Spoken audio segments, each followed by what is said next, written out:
kita masuk ke pertemuan selanjutnya. Jadi di sini kita akan belajar mengenai statik ya dan non-statik program.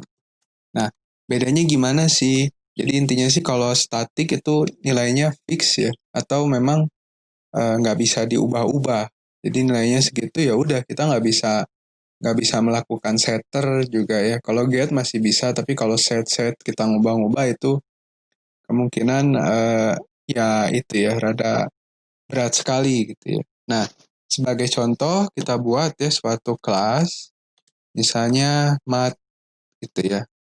Kelas namanya matematik. Nah, di sini kita buat suatu static method ya. Static method gitu ya. Yang isinya berarti sama, ini public, static, ya. Lalu misalnya kita buat suatu integer yang isinya adalah, misalnya ya, itu adalah integer A, integer B. Berarti kita punya dua variabel kan, A sama B. Nah, apa yang akan kita lakukan? Nah, misalnya kita akan melakukan penjumlahan. Berarti return to A tambah B. Itu kan? Nah, jadi ini ada yang salah. Berarti kita harus lihat dulu apa yang salah. Ternyata kalau misalnya kita buat suatu statik, terus kita tujuannya adalah menambahkan, di sini kita harus tambah dulu dengan namanya sum. Gitu ya. Nah, berarti saya membuat suatu kelas untuk statik ya, untuk statik void gitu integer, di mana dia ada sum integer A sama B. Yang intinya sih saya ingin menjumlahkan keduanya. Gitu ya, berarti sekarang ini masih statik ya. Perlu diingat, jadi sekarang masih statik ya. Oke, lanjut. Nah, sekarang kita bikin suatu kelas utamanya aja. Nah, ingat ya, nama kelas utama itu biasanya sama seperti nama filenya. Ini baru satu, ya udah baru satu ya. Nah, baru program mainnya public, nah static gitu ya. Main itu pasti static karena dia jadi kalau bikin static 2 ya kan dia static main. Nah, ini kan dia static juga. Cuma bedanya ini membedakan kalau dia ini adalah main. Kalau ini statiknya untuk sum. Ini bisa kita gunakan juga. Ya, ini tinggal ditambahkan string rgs. Gitu ya. Jadi ini merupakan main dari kita yang akan kita isi dengan nama integernya. N misalnya dia 5. Gitu ya. Integer M sama dengan 7. Misalnya.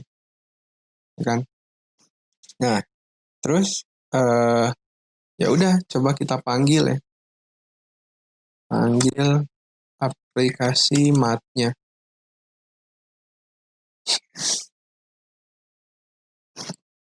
Saya lupa ya, kalau misalnya ini nggak perlu ada integer. Nah, panggil aplikasi matnya. Ingat ya, OP. OP itu perlu adanya objek. Tapi di sini kita taruh hasilnya coba di S ya, kita pakai cara baru. Di sini berarti mat dot ininya ya, berarti ya dot sum tadi kan. Dia menjumlahkan sum antara N dan M. Itu kan. Karena dia cuma butuh dua variabel sumnya. A sama B. Nah, habis itu ya udah kita sistem out aja. Kita lakukan lihat keluarannya.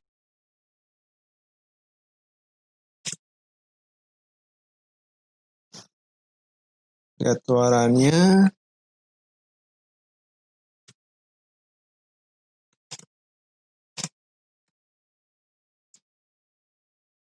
Jangan lupa kalau lihat output di sini kita perlu namanya tambah.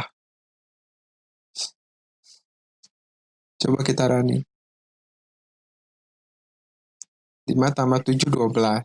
Ya, jadi statik caranya, tapi ini memang sifatnya ya udah fungsi dari mat sum ini, kita ambil dari mat, sumnya adalah statik. Tapi ya udah nggak bisa kita apa-apain penjumlahan gitu ya, nggak bisa kita setter, nggak bisa kita getter, dan lain sebagainya.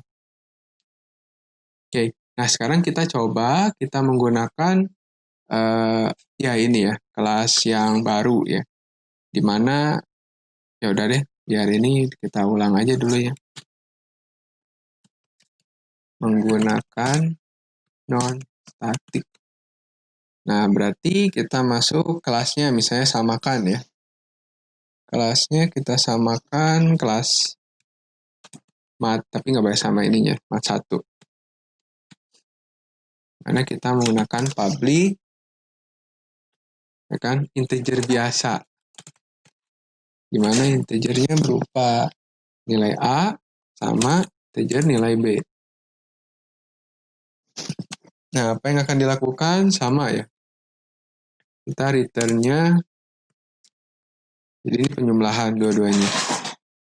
Nah, terus apa yang kita lakukan?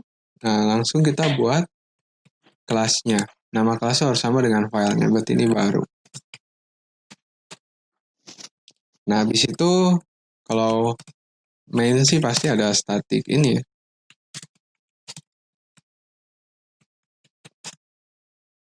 Oke. Oke. Kelasnya sih nggak enak, ini kurang chatnya. Nah,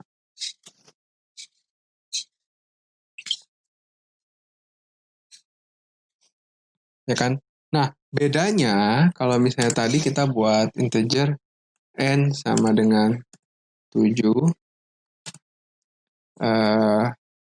W sama dengan 8. Kalau kita tidak menggunakan statik, biasanya kan kita harus asumsi dulu. Asumsi ininya, apa namanya, OP-nya kan, objeknya. Oke, sama dengan new dari mat 1 gitu kan, kita objek. Kalau misalnya di, apa namanya, di non-static yang bisa kita gunakan, kan kita perlu ini ya, buat inisialisasi. Tapi kalau di sini dia nggak perlu, langsung panggil aja bisa. Gitu ya. Nah, terus lupa ini. Nah, baru kita asumsikan, ya kan? Integer S dia sama dengan G titik sum. Nah, dia baru ngerti.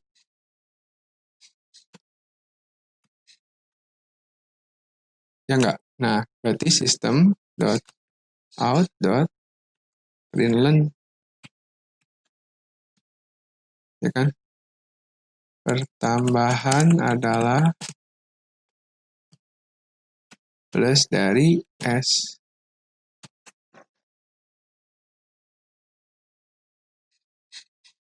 Ya, jadi gitu ya, hasilnya udah ada. Tadi juga udah bisa. Tapi pertanyaannya mungkin kapan kita menggunakan statik dan kapan kita menggunakan non-statik. Ya, memang ini tergantung dengan ya kebutuhan kaliannya, ingin menggunakannya bagaimana gitu ya, ingin seperti apa juga gitu.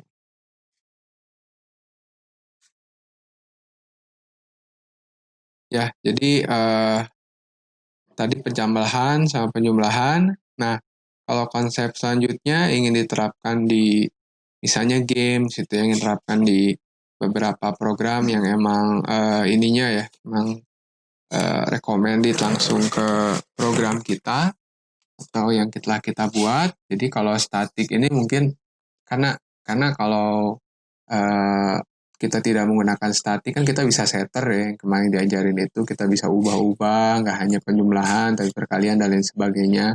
Tapi kalau statik ini kan lebih simple gitu ya, langsung panggil langsung jadi hasil gitu ya, dan lain sebagainya, dan memang bisa dilakukan untuk beberapa kali.